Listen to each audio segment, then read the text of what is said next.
Sabemos lo que te hace reír. Hemos sido cómplices. Sabemos cuando tienes prisa. Y hemos visto todas tus travesuras. Conocemos tus secretos porque siempre hemos sido parte de ellos. Calzado Rómulo, más de 3 décadas ofreciendo el verdadero bienestar para sus pies.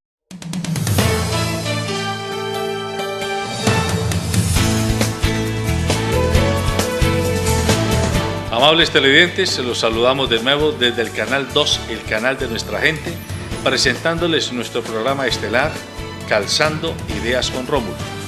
Como dijimos la semana pasada, comprometimos a don Rómulo a que no se nos fuera, que se quedara allí sentado donde lo teníamos para que siguiera dándonos clase teórica de zapatería y también clase del industrial de la zapatería. Son 2 temas complementarios, pero cada uno con sus énfasis. Yo quiero hoy comenzar saludando a don Rómulo y pidiéndole que me permita hacer el paralelo. Usted acaba de ser operado de su ojo izquierdo, y usted me decía por fuera de cámaras que cuando usted veía, me imagino yo que la filmación de lo que le hicieron, usted veía que prácticamente le han sacado el ojo, sí, de allí, de su rostro.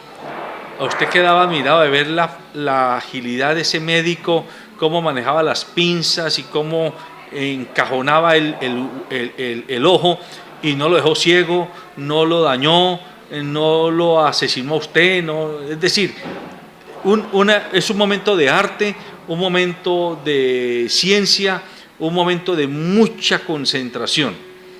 Haciendo ese paralelo, aunque si uno se pone un zapato, pueda que de una no lo mate, pero si uno se pone el zapato mal, el que es mal zapato, pueda que no lo mate de una, pero con bastante uso lo va matando. Sí. O sea, que así como ese cirujano que lo operó a usted, los zapateros que trabajan por vocación, no son simples vendedores de zapatos, ustedes son hacedores de algo que es absolutamente cuidadoso para el cuerpo humano. Sí, la verdad que en ese punto quería yo manifestar de que la zapatería, lástima, a pesar de que ya el gobierno está aportando una buena suma para capacitar mucha gente en el tema de lo que tiene que ver con la zapatería. Entonces, qué bueno que se lograra especializar a muchas y muchos de estas personas que hoy en día pueden ser desplazados, o los que tienen la oportunidad de entrar al gremio del calzado, que ojalá fueran bastante jóvenes que no tienen carreras o algo, eligieran la parte del calzado, porque hay mucha área, muchísima área en la cual uno puede enfocarse y convertirse en una persona experta. Y yo le digo, ver uno al médico, realmente la labor que hace con la vista de uno, es algo que uno dice, sinceramente, mejor dicho, la carrera de uno es muy cortica a comparación a la carrera de una persona de estas que le saca el ojo, le pone una cosa adentro, se lo cose, le inyectan vainas, le imponen gas. Yo felicito verdaderamente al médico, porque me dejó sorprendido de ver la pericia que se requiere para eso, y yo digo, hombre, qué bueno que ojalá muchos jóvenes aprendieran el tema del calzado y se volvieran personas que no solamente se volvieran zapateros, sino investigadores del tema, para que logremos hacer nosotros en Colombia, ahora que tenemos esa gran oportunidad de hacer unos productos de buena calidad.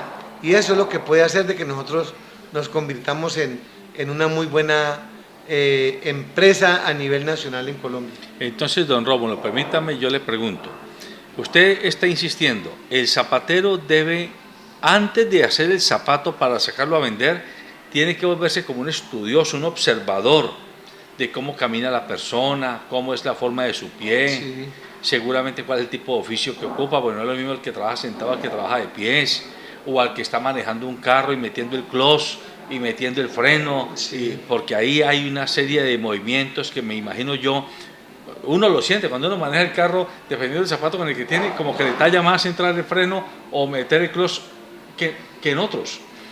Yo me imagino que todo eso ocurre. Entonces, lo que quiero decir es, la gente debiera aprender no a cortar el molde y a pegar la suela y la plantilla, sino primero tener como unas clases de anatomía, de funcionamiento. Hay una cosa que de pronto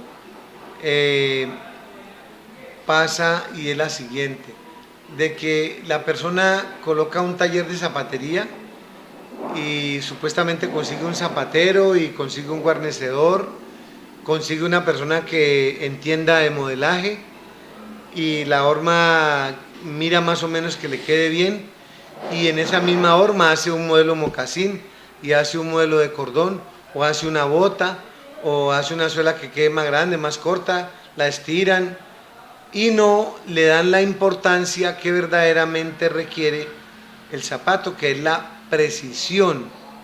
Inclusive hoy tengo de visita a don Manuel Ramírez de Bogotá, de suelas en caucho, y estamos hablando de 1 milímetro. Estamos peleando por .5 y .5 a la punta y atrás. O sea, yo me quedo sorprendido de ver pues hasta dónde nosotros nos hemos convertido tan exigentes con nuestros proveedores de materias primas que queremos que las cosas nos queden bastante precisas. Y eso es lo que, como te digo, hoy en día el SENA le está dando la oportunidad a los jóvenes para que aprendan la guarnición, el modelaje, y estas personas que enseñan sí tienen un poco de cultura en cuanto a lo que tiene que ver con el manejo de el calzado, porque yo fui uno de los que cuando recién empecé a estudiar en el SENA, que empecé a estudiar modelaje en el año 1971, me enseñaron bastantes cosas de lo que tiene que ver con el tema del calzado. Sí, o sea, también aprendí en la parte del SENA y enseñan, porque enseñan con el cuaderno, con la cartilla, con documentos, y eso es lo que de pronto le dan las bases a uno para uno salir adelante y salir a la parte creativa, que es donde vemos de que hay la probabilidad de que muchas de estas jóvenes o muchas de estas personas que decimos que están desocupadas, las podemos convertir en unos grandes industriales. Yo tuve una época donde, me perdonas, te comento, tuve una época donde yo decía que a uno en nuestro país le daba dolor pagar los impuestos. O sea, uno pagar impuestos en Colombia era algo que sentía uno que era como botar la plata. Porque yo por lo menos me crié y nunca tuve una ayuda del gobierno para decir, hombre, Rómulo nació, tiene 10 hermanos, vive en un barrio bien pobre, tiene una juventud de la cual es un niño igual que muchos de los que encontramos en esos barrios pesados, y yo nunca recibí un apoyo. Entonces yo digo, hoy en día que el gobierno está mirando, evaluando estos jóvenes, que por lo menos se les dé esa oportunidad, esa puerta que necesitan para ellos lograr aprender el arte de la zapatería, del torno, y gracias a Dios el SENA lo está haciendo también, y el CDP del Cuero, Univá, estamos apoyando fundaciones que estamos viendo cómo colaborar con el tema. Hombre, cuando tú llegues a conseguir dinero, gracias al gobierno que fue el que te apoyó, te ayudó cuando niño, vaya, estudie, ahí está su comida, su desayuno, sus zapaticos, su uniforme, ahí está su mamá que se le dan unos bonos para que coma ella también. Cuando tú tengas una empresa, tú tienes a quien agradecerle, tú tienes a quien decirle, hombre, yo pago mis impuestos sin dolor, sin problema, y pago todo lo que tengo que pagar porque yo soy un colombiano. Y esas son cosas que yo aprendí también en los Estados Unidos, ¿sí? O sea, allá cuando una mujer queda viuda o el esposo la deja, ella va a un sitio que ya hoy en día también creo que lo vamos a generar en Colombia, donde la señora va y dice, mire, mi esposo me abandonó, no tengo con qué comer, no tengo con qué cuidar mis 2 niños, necesito que me ayude, y el gobierno le debe de ayudar con apartamento, con comida y con todo. Y le dice, señora, usted me cuida a estos 2 niños que son ciudadanos americanos. Correcto. Y me hace el favor y me los cuida como el futuro de mi país. Pues Eso. usted con eso me está permitiendo entrar pidiéndole a nuestros televidentes internautas que nos den la dispensa de dar un giro en la conversación que traíamos hasta ahora, de entrar en otro concepto, el concepto social de este tipo de profesión e industria. El zapato o la industria del calzado es una de las industrias más intensivas en mano de obra y en mano de obra no calificada, Sí. lo que no significa que sea mano de obra ignorante, o sea, de cualquier, no.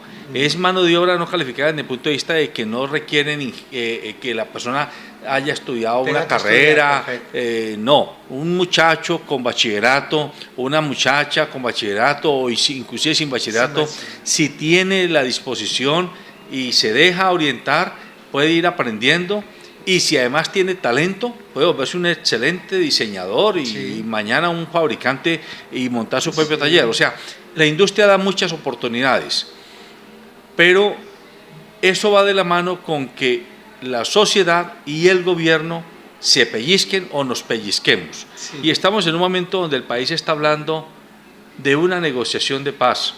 Estamos hablando de que hay que replantearnos la manera como los colombianos hemos vivido los últimos 60 años. A usted y a mí nos tocarán pocos años relativos para ver ese nuevo país en el que estamos soñando, pero a sus hijos, a mis hijos, a los muchachos, a los niños de hoy, a los muchachos de 20 años hoy, les va a tocar echarse al hombro los próximos 40 y 50 años el país Sí. que se está hoy incubando. Denos un mensaje de por qué es tan importante que ahora que vienen los reinsertados o los desplazados o la gente que no tiene escuela, que entren y que aquí en Colombia aprendamos a decir eso que lo dicen los americanos. A un educador, hay que decirle en un centro de primera infancia, en una escuela de cobertura, en cualquier institución, en un centro de salud, cuídeme a ese niño, cuídeme a esa niña porque es ciudadano colombiano. En el momento en que comencemos a hablar así, cambia el chip mental de los colombianos. Sí, eso es lo que hemos querido, y Dios quiera y veo, porque incluso ayer vi unas noticias que me pareció fabuloso, donde dice que en el hospital, ¿cómo se llama el hospital que están de H. Cancino, donde El de padre, sí, el Duarte Cancino. hay un hospital donde le están diciendo a la gente de bajos recursos que pueden ir allá, Isaías Duarte Cancino. Isaías Duarte Cancino, que pueden ir allá donde los van a atender solamente con su cédula o sin la cédula. Eso es país, eso Claro. es, que usted para enfermarse no tiene que presentar la identificación. eso es lo que quisiéramos verdaderamente que se siguiera haciendo, y es donde yo hablo del aporte. Mire usted de pronto, cuando yo veo un médico, Alberto, diciendo de que no, es que vino la India y vino el indio guayú de la Guajira, y que se llevaban el hijo y que bajo la responsabilidad de él, y le estoy diciendo, vea, no se puede llevar su hijo porque si se lleva a su hijo se muere. Hombre, yo digo, ¿hasta dónde llega la falta de educación del mismo médico y de nosotros mismos? Porque dentro de mi ignorancia, mira lo que yo pienso. Yo digo, ¿qué mamá va a querer soltar su hijo? Y más aún a una india que a lo mejor no tiene ni idea qué es donde llevan los niños, ¿cómo llama eso? ¿Con familiar o con bienestar familiar? ¿Qué va a saber una india de esa talla? Que ni siquiera habla español. Que ni siquiera habla español. Habla guayú. Y le van a decir de que le van a llevar el niño porque está muy descuidado a una institución que llama sí, el bienestar familiar. Bienestar familiar. Entonces ella dice, ¿cómo así que me van a quitar mi hijo y se lo van a entregar a algo que ella no conoce? Y yo digo, y me acuerdo de cuando habían 4 personas tratando de sacar un ternero de un corral, 4 personas empujando a un ternero de un corral. Y llega el hijo del dueño de esa finca con un biberón y se lo pone al ternero adelante y el ternero se va detrás del biberón sin necesidad ni siquiera de hacer fuerza para que el ternero salga de ahí. Y decía yo, pero bueno, si estos médicos entendieran de psicología, entendieran de lo que es padre, madre y de la situación que está pasando estas personas, ¿por qué no alimentan a la mamá? ¿Por qué no más bien le llevan aguapanela con limón a la mamá? ¿O por qué no se le da la comida en esa choza a la señora para que la señora por lo menos sea la primera que se rehabilite psicológicamente? Porque esas personas entran en un estado de neutralización psicológica que ellas no ven sino como el instinto animal de defender a su hijo, ¿sí? A pesar de que lo ven herido. Un ejemplo, el instinto animal no se quita de ahí porque está herido su animalito y sabe que hasta el animal lo va a matar, el que viene a cazarlo lo va a matar. ¿Por qué no se alimenta a esa india y a ese indio guajiro? Se le dice más bien, señora, su hijo está muy enfermo. Su hijo, necesitamos de que usted se recupere, se alimente y le vamos a ayudar a cuidar a su hijo. De pronto sería una forma de no tener que decir que ese niño se murió por culpa de la ignorancia, pero de los indios, no del médico. Claro, es que es la cultura de lavarnos las manos, de la responsabilidad no es mía, la responsabilidad es de otros, pero en todo caso no es mía. Pero tiene que ver con eso que usted ha insistido, que me gustó mucho lo que dijo Rómulo. Si en Colombia comenzáramos a hablar, cuidemos los niños, cuidemos los jóvenes, cuidemos las madres lactantes, cuidemos los viejos, cuidemos las viejas, porque son ciudadanos colombianos. Si comenzamos a manejar esa categoría de lenguaje, seguro que va a cambiar la mentalidad del país. Sí, y eso me tiene a mí contento porque sé que mucha gente tiene al presidente Santos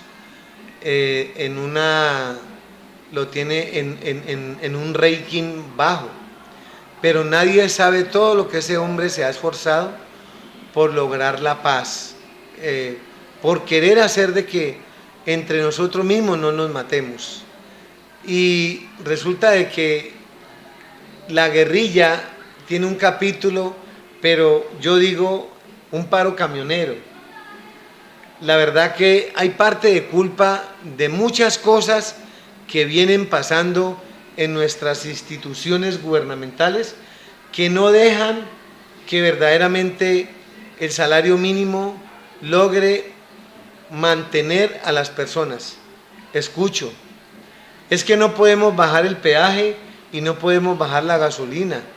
Yo creo que eso es algo que si los camioneros se dan cuenta de que la huelga que están haciendo es para cobrarle al más pobre, es el que va a pagar los platos rotos del más pobre, pues yo no entiendo, porque si las naranjas valían antes 20.000 pesos el bulto, como no podemos bajar el peaje y no podemos bajar la gasolina, Entonces suban la carga, suban el flete, y al subir el flete tenemos que venderle la naranja al pobre, que es el que la compra, o los plátanos, o las papas, o la zanahoria, o la lechuga, todas esas cosas las suben. Entonces el paro que hicieron no solamente nos afectó a todo Colombia, a todo nuestro país, porque no es solamente eso, sino la imagen a nivel internacional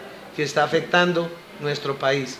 Y terminamos pagando los platos rotos nosotros mismos, la señora del chofer, porque la señora del motorista no vaya a creer que le van a ir a rebajar las papas, o si el marido carga zanahorias, el otro por acá carga papas, y el mercado va a ser igual. Entonces, a pesar de que el presidente Santos está trabajándole al tema de la paz, los acompañantes, todas estas personas que rodean a la presidencia, todo ese Senado, toda esa Cámara, todas esas instituciones que mantenemos nosotros con nuestros impuestos, deberían de ver cómo bajan un poco ellos el nivel de costos también, porque cada día hay más y cada día cobran más.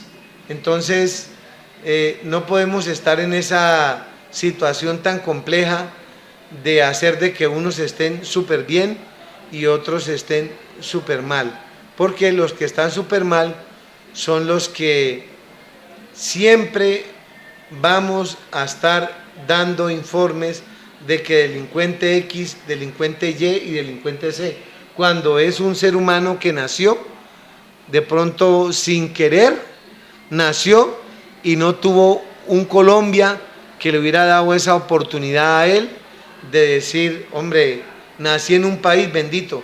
Y yo no me olvido nunca del programa que hicimos contigo en un noticiero, creo que fue, y estuvimos hablando del tema de la paz, y que dije yo que ojalá en el 2015, en esa época, creo que era enero o en diciembre, los niños que nacieran el 1 de enero ya nacieran sin conocer qué era la guerrilla, sin saber qué es guerrilla.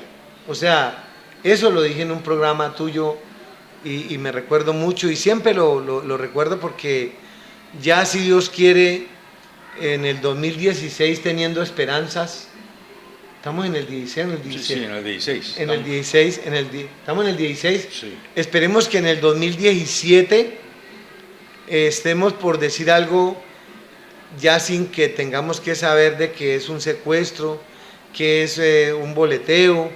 Ojalá se hayan acabado esas cosas, y es a lo que todas estas personas políticas, todas estas personas que están metidas dentro del tema político, logren hacer de que le cambiemos el chip a nuestro país, sin decir que es fácil.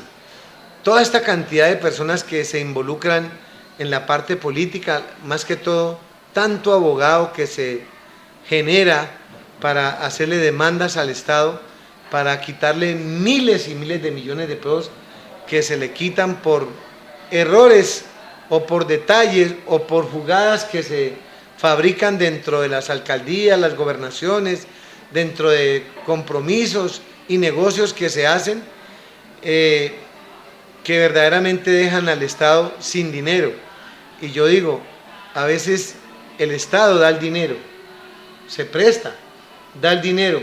Quienes desordenan el dinero son aquellas personas a quienes ellos tratan de confiar, y eso me contó una niña que trabaja aquí, que estuvo en Bienestar Familiar en Neiva, donde ella decía que la señora prestaba era plata, o sea, y ellos comían cosas muy irregulares dentro del Bienestar Familiar.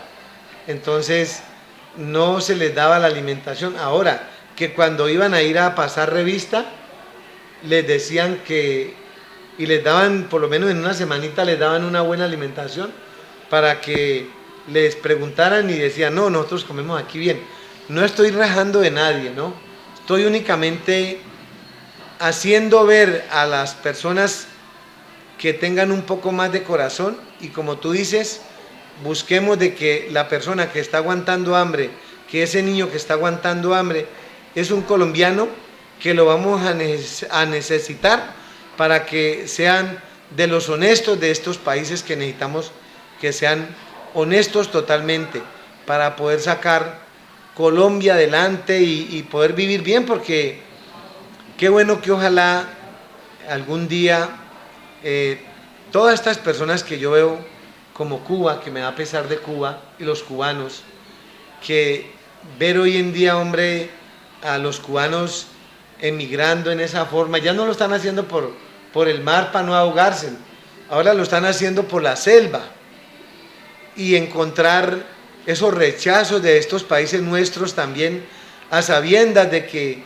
estos señores o señoras, jóvenes y niños, vienen de renunciar a un país donde los tenían o los tienen oprimidos, y yo digo que los traten mal, hombre, es triste. Y lo otro que yo veo es de que ¿por qué ellos no se quedan en Colombia?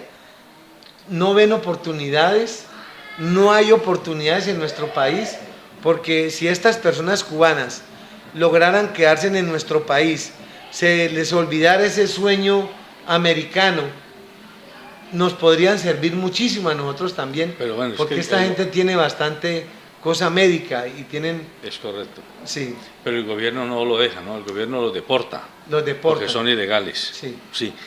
Rómulo y amables televidentes, el tiempo se nos está acabando prácticamente.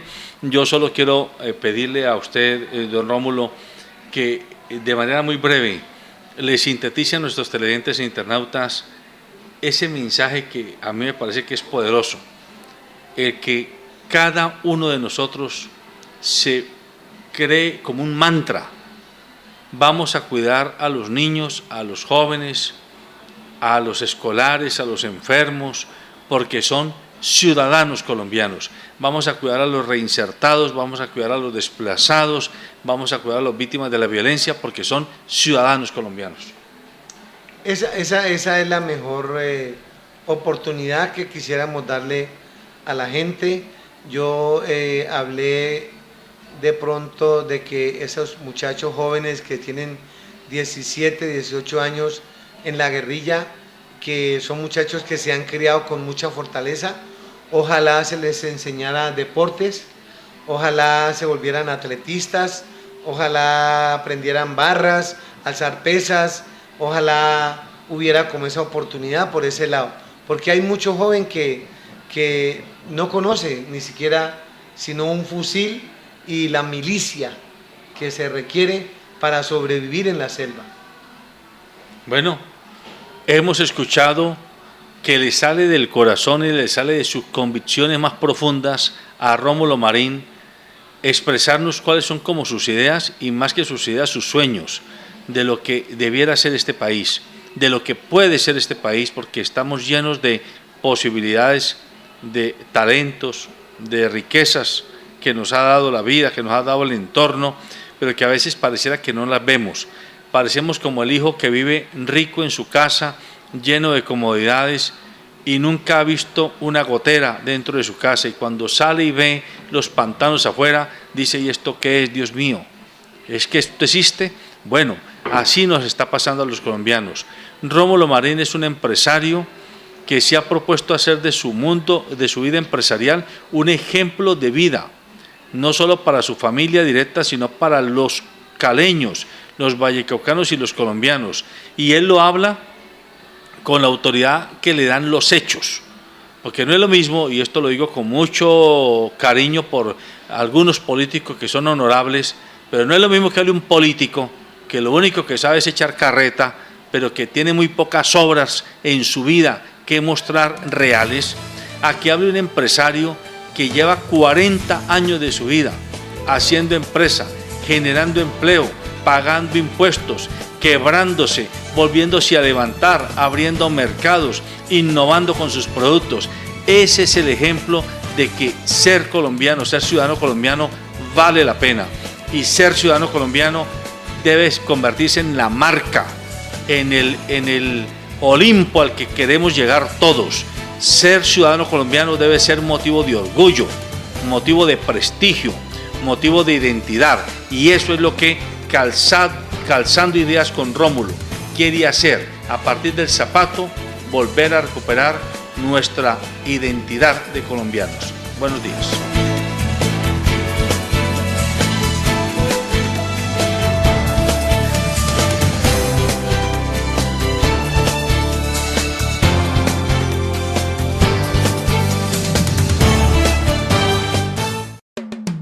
Sabemos lo que te hace reír. Hemos sido cómplices. Sabemos cuando tienes prisa. Y hemos visto todas tus travesuras. Conocemos tus secretos porque siempre hemos sido parte de ellos. Calzado Rómulo, más de 3 décadas ofreciendo el verdadero bienestar para sus pies.